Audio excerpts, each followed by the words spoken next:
Bugun men sizga juda muhim masalani tushuntirib beraman. Gaz hisoblagichini tekshirish, plombalar, qarzdorlik, noto'g'ri dalolatnoma va 7500 ming so'mgacha jarima yoki qayta hisob-kitob xavfi. Bu mavzu faqat 1-2 odamga emas. Har bir xonadon egasiga tegishli. Chunki ko'pchilik odam gazovik keldi, bir nima yozib ketdi, keyin hisobimga katta summa chiqib qoldi deb qoladi. Eng yomoni odam vaqtida e'tiroz bildirmasa, bu qar sudga. Keyin majburiy ijro byurosiga o'tishi mumkin.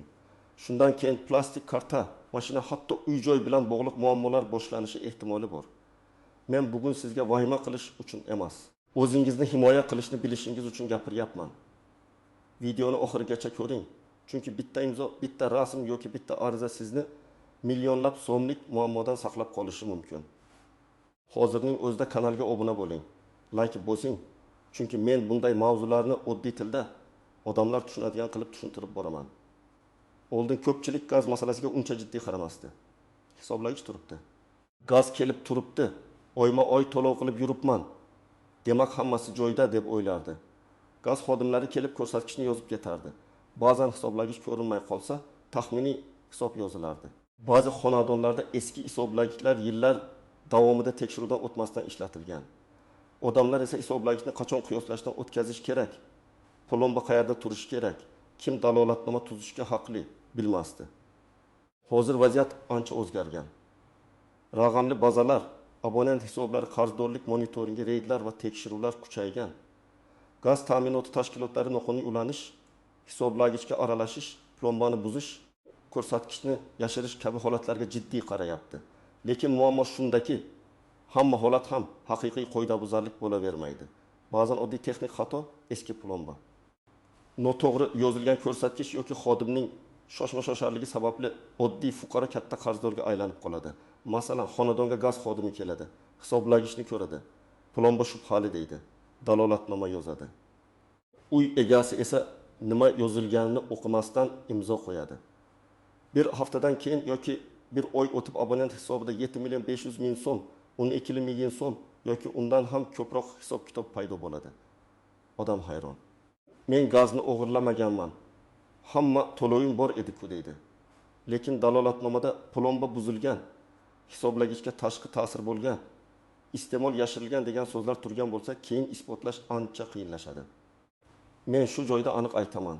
Gaz hisoblagichi atrofidagi har qanday tekshiruvda eng asosiy narsa dalil. Kim nima dedi?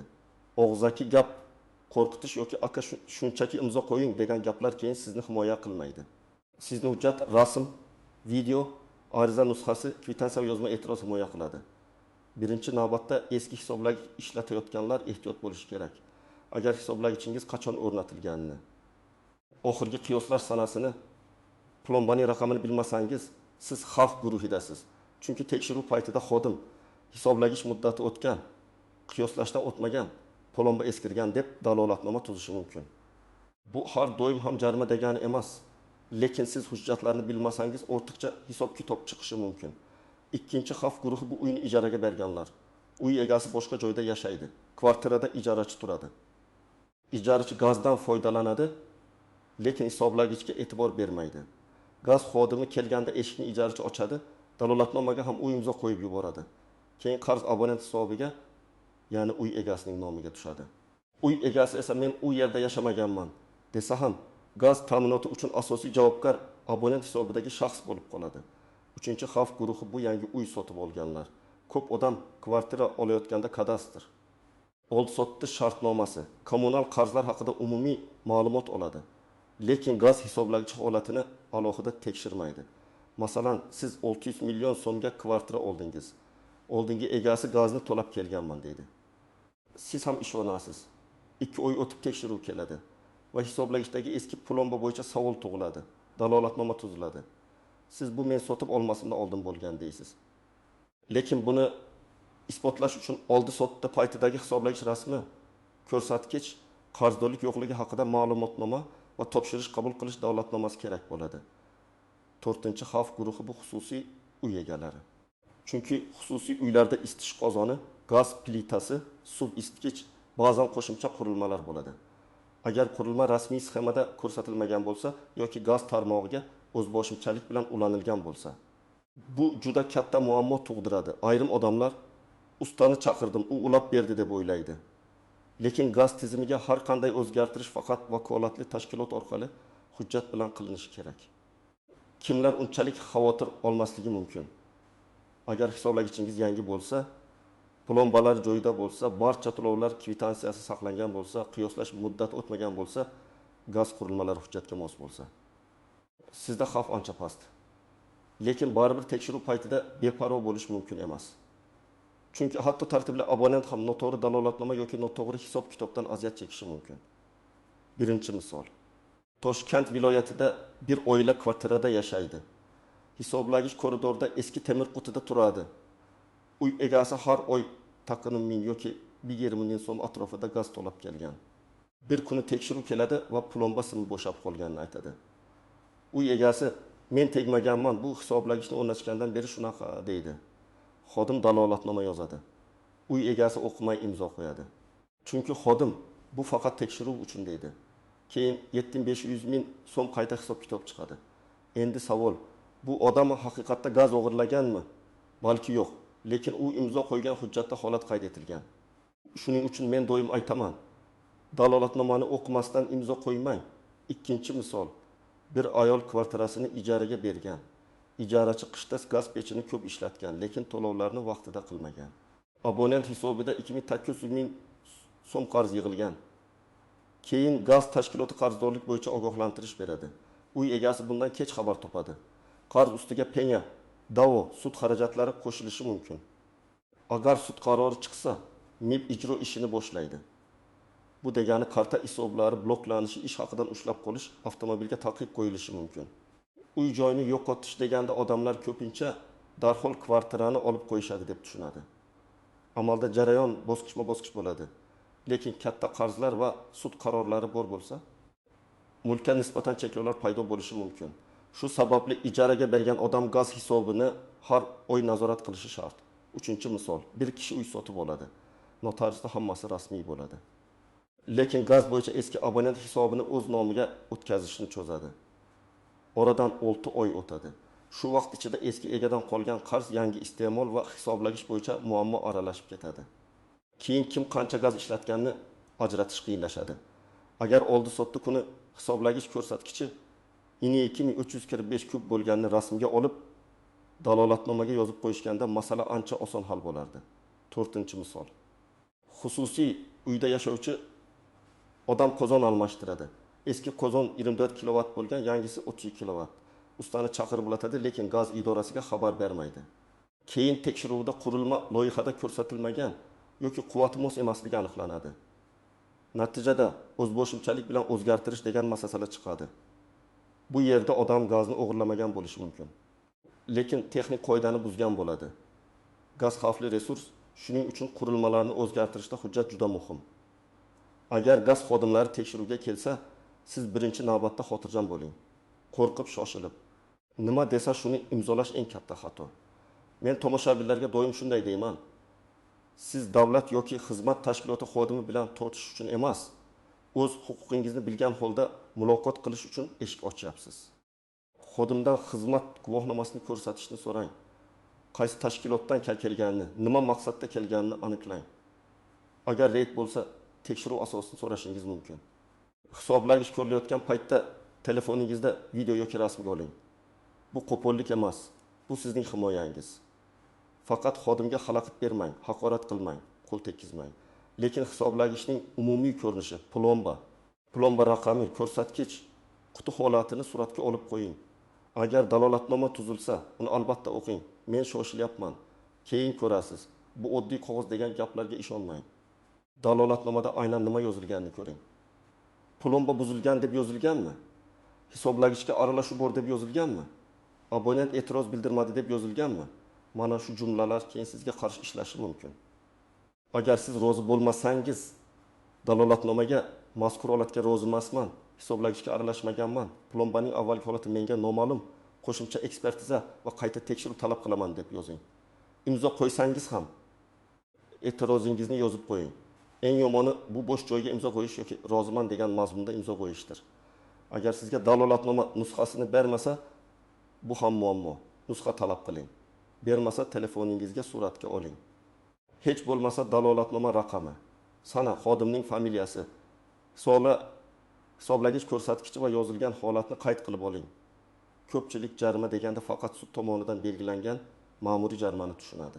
Lekin gaz masalasida ko'pincha odamlarni qiynaydigan narsa jarimadan ham ko'ra qayta hisob-kitob bo'ladi. Ya'ni tashkilotsiz hisoblagichsiz yoki buzilgan hisoblagich bilan gazdan foydalangansiz deb ma'lum davr uchun normativ asosda katta summa hisoblaydi. Bu summa 7 milliard 500 ming so'm bo'lishi ham, kamroq yoki ko'proq bo'lishi ham mumkin. Miqdor uy turi, qurilmalar soni, isitish tizimi, davr tarif va boshqa omillarga bog'liq. Masalan, bir xonadonda faqat gaz plita bo'lsa, hisob boshqa bo'ladi. Xususiy uyda gaz qozoni, suv isitgich va katta isitiladigan maydon bo'lsa, hisob umuman boshqacha chiqadi. Qishda gaz sarfi ko'p hisoblanadi.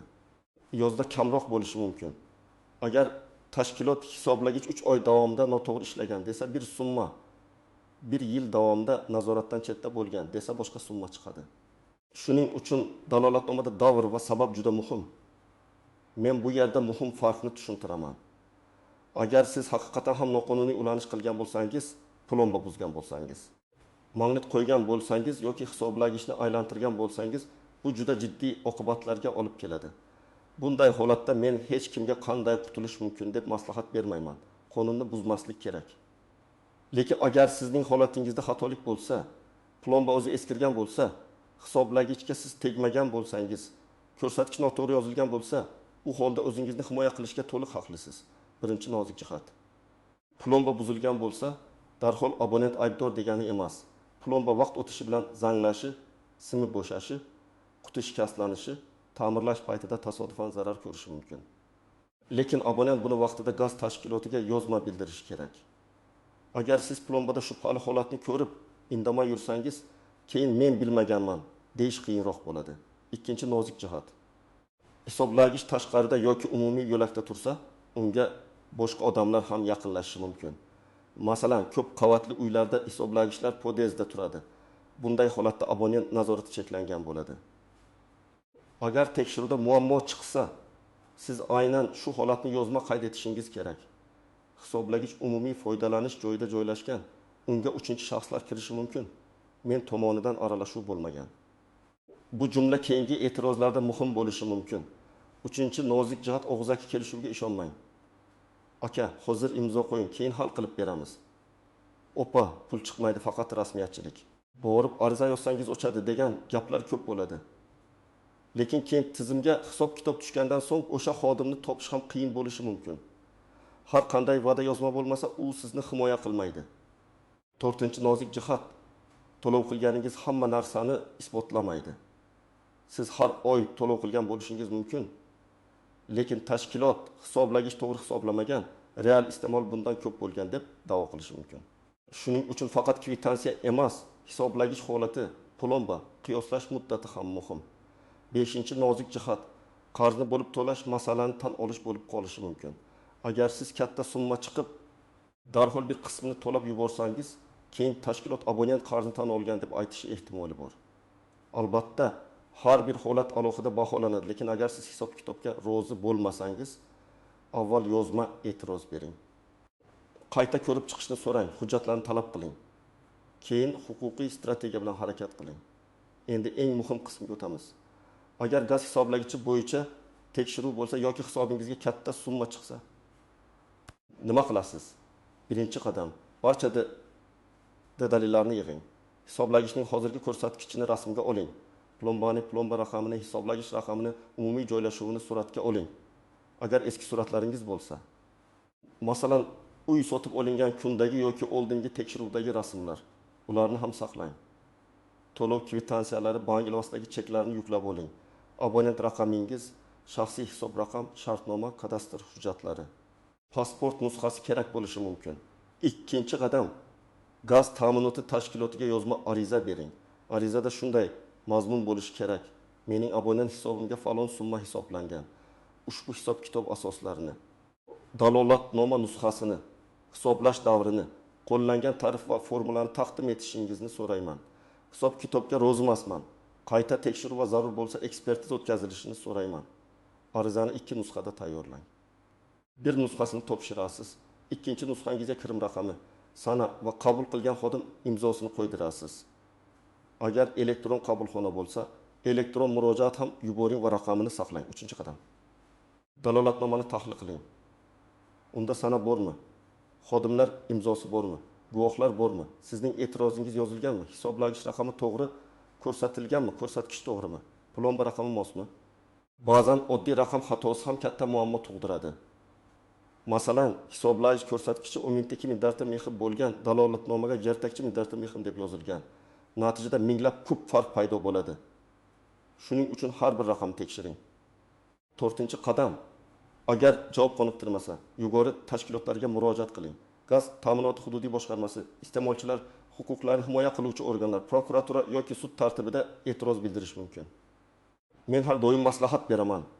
Hissiyot bilan emas, hujjat bilan yuring. Meni aldashdi deb yozishdan ko'ra, falon sanali dalolatnomada hisoblagich raqami noto'g'ri ko'rsatilgan.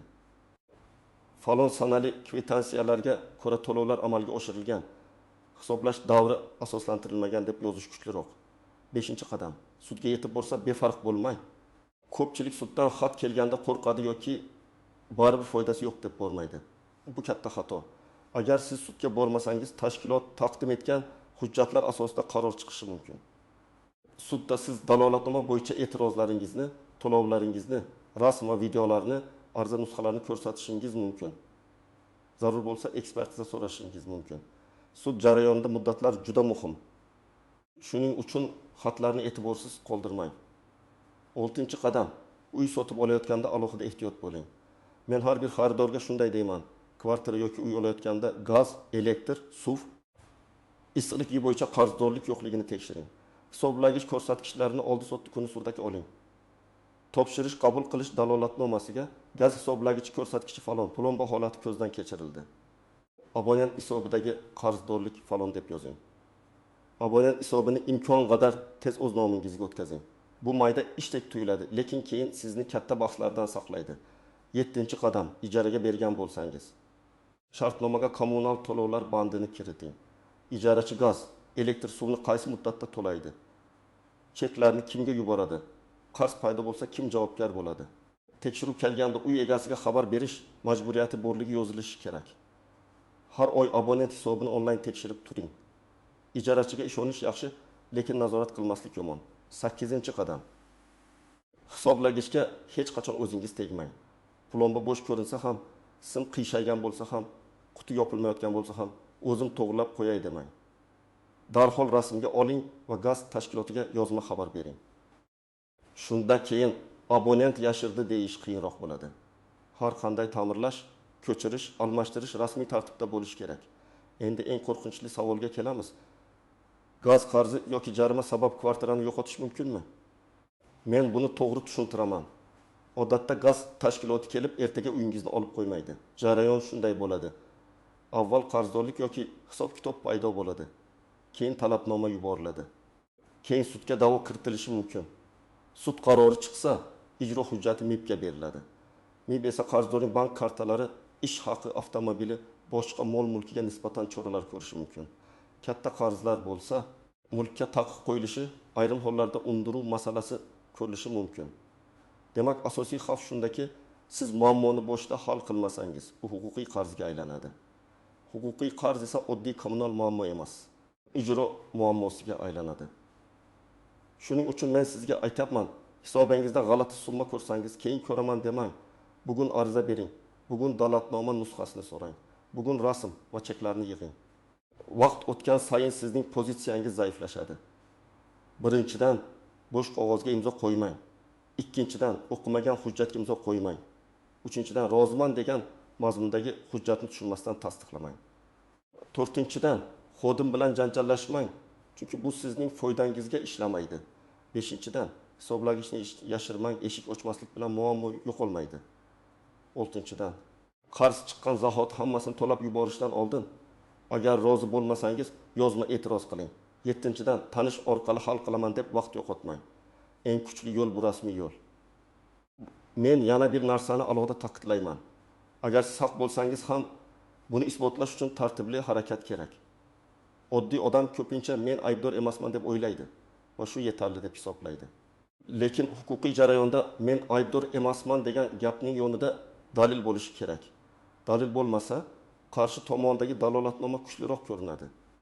Shuning uchun har bir abonent o'z uyidagi gaz hisoblagichi bo'yicha kichik papka ochib qo'ysa yaxshi bo'ladi. Shartnoma, qiyoslash hujjati, plomba ma'lumoti, to'lov cheklari, tekshiruv dalolatnomalari, ariza nusxalari shu yerda tursin. Bugungi mavzudan asosiy xulosa shuki, gaz hisoblagichi masalasida beparvolik juda qimmatga tushishi mumkin. 7500 ming so'm yoki undan katta summa ko'pincha bir kunda paydo bo'lgandek ko'rinadi. Lekin aslida muammo oldinroq boshlangan bo'ladi. Hujjat tekshirilmagan, plomba nazorat qilinmagan, dalolatnoma o'qilmagan, ariza vaqtida berilmagan. Men sizga ekspert sifatida shuni maslahat beraman. Hisoblagichingizni bugunoq tekshirib qo'ying. Plomba joyidami? Ko'rsatkich to'g'rimi? Qiyoslash muddati o'tmaganmi? Qarzdorlik yo'qmi? Hammasini ko'ring. Uy sotayotgan yoki olayotgan bo'lsangiz. Gaz bo'yicha alohida dalolatnoma qiling. Ijaraga bergan bo'lsangiz, har oy nazorat qiling. Tekshiruv kelsa xotirjam bo'ling, lekin hujjatni o'qimasdan imzo qo'ymang. Agar sizda shunga o'xshash holat bo'lgan bo'lsa, kommentariyada yozing. Sizga qancha summa hisoblashgan, sabab nima deyilgan, qanday hal qilgansiz? Boshqa odamlar ham sizning tajribangizdan foyda oladi. Video foydali bo'lgan bo'lsa, like bosing, kanalga obuna bo'ling va yaqinlaringizga yuboring. Chunki bu ma'lumotni oldindan bilgan odam millionlab so'm va katta asabiylikdan qutulib qolishi mumkin.